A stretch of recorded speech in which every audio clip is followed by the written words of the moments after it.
Bonsoir les amis, j'espère que vous allez bien. C'est le Général Alligator et c'est toujours un grand plaisir pour moi d'être avec vous. Alors, il y a plusieurs alligators qui ont demandé si, étant aux États-Unis et étant en situation irrégulière, s'ils peuvent ouvrir un compte bancaire. Il faut déjà savoir que lorsque vous arrivez aux États-Unis, que ce soit par voie terrestre ou par voie aérienne, et que vos documents, les documents avec lesquels vous êtes arrivé aux États-Unis ne sont plus valables. Là, vous devenez ce qu'on appelle réellement un sans-papier. Parce que vous n'aurez aucun document valable que vous pourrez brandir quelque part. Donc, vous aurez du mal même à envoyer de l'argent au pays. Parce qu'il y a des moments, lorsque votre passeport n'est plus à jour, on ne peut pas vous prendre. Même pas à des moments, on ne peut pas vous prendre, on ne peut pas vous donner cette possibilité d'envoyer de l'argent. Alors, lorsque vous êtes en situation irrégulière aux États-Unis, vous ne pouvez ouvrir votre compte bancaire si et seulement si votre passeport est à jour. C'est-à-dire, c'est vrai que vous êtes arrivé, par exemple, en tant que touriste, vous êtes en situation irrégulière seulement si votre visa a déjà expiré. Là, vous êtes en situation irrégulière.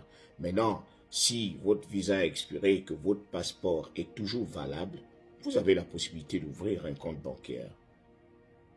C'est-à-dire, celui à qui on a donné la possibilité, on lui a donné un visa de 5 ans et on lui a donné la possibilité de rester seulement 6 mois aux États-Unis.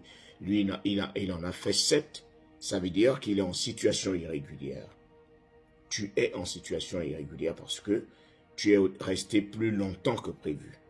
Alors, étant donné que ton passeport peut-être a une validité de 5 ans et que tu as encore 4 ans dessus, tu peux ouvrir un compte bancaire. Tu as la possibilité d'ouvrir un compte bancaire. Mais lorsque tu vas aller à la banque, il faut seulement avoir une preuve d'adresse. C'est-à-dire, on va te demander là où tu restes. Il faudrait vraiment que tu habites quelque part. Si c'est dans une chambre d'hôtel, on va demander l'adresse. Et c'est ça l'avantage aussi d'avoir quelqu'un aux États-Unis, quelqu'un qui pourra t'expliquer les choses, qui pourra te conduire, par exemple, à la banque, qui pourra même parler, parce que il peut arriver que tu ne comprennes pas bien l'anglais. La personne pourra bien faire en sorte que tu comprennes tout ce qu'on va te demander, parce qu'il y a quelques questions qu'on va te poser. On va te demander ton nom et tout. Il y a des documents à remplir. La personne là pourra toujours t'aider. Donc, la preuve d'adresse. Vous restez chez qui? La personne pourra donner votre adresse. Il y a votre numéro de téléphone. Déjà, vous trouvez un numéro de téléphone. Il y a aussi votre passeport, s'il est toujours en cours de validité. S'il est valable, vous avez cette possibilité-là. En fait, c'est la condition sine qua non.